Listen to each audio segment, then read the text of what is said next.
let's go.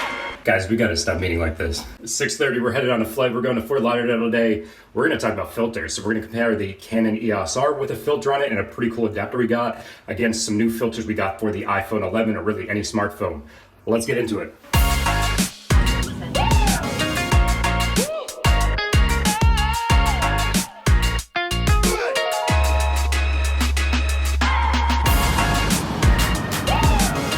Tell you what, that Florida humidity is serious, but we made it. So let's head to the hotel.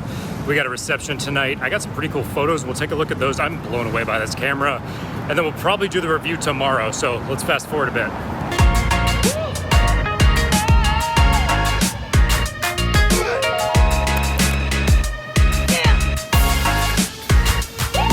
All right, so the guy at the front desk told me that he hooked things up, and apparently, let me just show you. Wow. Not one, but two balconies. All right, I actually gotta get to work. We got a few presentations this week, so it's gonna be really busy, but we're gonna try to get a video out in between if I even have time. Probably see you guys tomorrow. All right, guys, so presentation day one is done, but tomorrow's the big one. I think it's around 280 people I get to present in front of, so that should be a lot of fun. So while we're taking a look at these filters, I love this little adapter because look, boom, filters off, filters on, and it's a variable ND. The problem that I'm seeing with this is, look at the vignetting right now. You see the corners? Once we zoom in, it goes away, but the problem here is that ultimately I can't go out to 16 because you're gonna see them. It's pushing it just far enough away from the camera and the end of the lens that you're actually seeing part of the filter as a result. So it's not terrible, it's not great. I think ultimately it's gonna be a problem. You're gonna have to shoot it, where are we, like 18, 20? So I don't know, let me know what you guys think. Is it worth having that lack of wide angle to be able to use variable ND filter that you can take off that easy, or is that gonna be a reason that you're not gonna use this? All right, so when we talk about filters on the iPhone then, this guy's got 3 cameras. So you've gotta make sure you either cover all 3 of these cameras. I did talk to Sandmarc and they actually said they're coming out with a wider adapter for this. So it's funny because I was almost wondering why the filter originally was so wide, but if you look at the back of this, if you can see the hole here, the hole's actually kind of small. They're actually making a bigger clip. So the clips I imagine are pretty cheap. It's the filters that really cost the money. So they were smart in making this big enough because they knew it was gonna be future-proof when certain camera designs came out that required it. So ultimately, if you wanna put this on your camera, you've got it here, and it's really just as easy as making sure it's centered, boom, now it's on the camera. So really easy to shoot with right now. Let's bring up our camera app, and you can see the filter's already working. So, did we nail it? I think we got all 3 lenses. So it is possible to get all 3 lenses with the single thing right now, but again, they are making one to be a little bit better in the future. Would I use this for video? It's a good question I've been asking myself. I know for photos, you definitely want to use these filters. It's gonna come with a 16, 32, and 64 NDPL. So it is a polarized filter, you can twist it. I'm not sure about video yet, but I think we need to try it out. So let's go have some fun tonight, but I think in the morning we'll go for a run and we'll get these tried out when the sun's rising outside.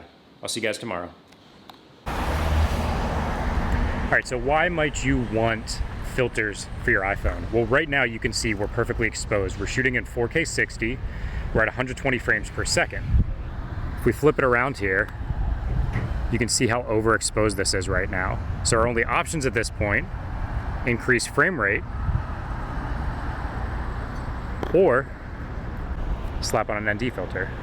The benefit with this is you're getting NDPL, so you're getting polarization with this as well if you want to reduce glare on things. All right, so right now what we're doing is you can see we're taking a picture of the reflection on the water. What I want to do is show you the examples of daytime long exposure we can actually get with these filters. So you do have to get a custom app, something like the Moment app, which is what I'm using, but you can actually get some pretty cool shots if you want to smooth out the water.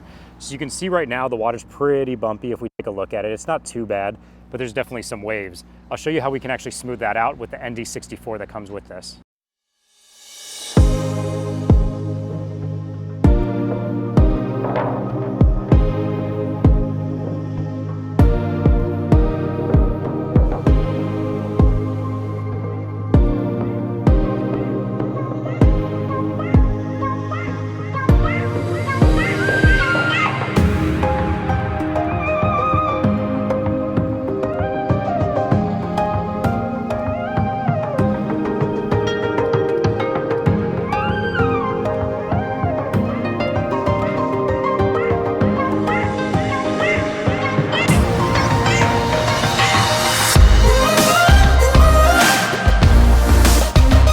right, so some of the really cool things we can do out here with the waves is get a slower shutter speed.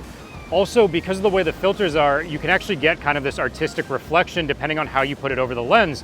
On top of that, you can actually play with the polarization. So you can see a few different shots here, all of the same thing, but depending on where I put the polarization, it put a different effect and really a different focal point on the picture every time. I wish they were variable. That would be one of that kind of cherry on top aspects. They're not variable NDs, but they're definitely very effective at what they do. Now on the downsides, you can see that actually covers part of the screen. So there's certain times where in an app you need to get to that and you do have to clip it on and off really quickly to be able to get to that part of the screen. It's kind of a minor inconvenience. It's not major. There are other ways to try to swipe backwards or get out of the app, but just something to be aware of as you're using this. It is going to cover part of that screen. You know, it just occurred to me earlier, I said I wish this had variable ND, but it's got polarization, so you've got to twist that. So I wonder if anyone has ever built a vari ND plus polarization, because if you think about it, it's going to have to be pretty complicated. You'd have to have two ways to twist the glass. So not sure if that's possible, but hey, if you can build it, let's see. So with the 16, 32, and 64 they give you, I actually thought I'd be using the 16 the most, but I've been finding the 64 is a lot of fun too. And that's actually what I was using when we were doing the video test earlier. All right, so for me, that definitely answered the question. Filters do make a big difference. Whether you're looking at photos, video, depending on what you want to do, it can add really that creative flair. If you noticed, especially with auto white balance, a lot of the photos that we took when we were using these definitely looked like they were a bit warmer. However, if you look at things like the foliage and some of the grass here, it really brought out the colors and added more of a dynamic range of colors to the overall picture. You can change the white balance easy, but you can't necessarily change that dynamic range throughout all the foliage just as easy as well. So these did make a big difference. The fact that they are polarized is a big bonus for me too. Living near water, having skies, there's a lot of things where you definitely want to make sure it's exposed properly and you can cut off that reflection. For video, I don't know so much. You can definitely get the right frame rates on these. However, cell phones are really optimized to shoot in any frame rate. So I think I would stick with these for more photocentric, but as soon as you get on something like a true video camera, DSLR, mirrorless, you're definitely gonna want filters. You really want those right frame rates. So that's it. Thanks for tuning in today, guys. Definitely hit that thumbs up button if you liked it. Ask me any questions in the comments below. Consider subscribing if you haven't already, and I'll see you guys next time.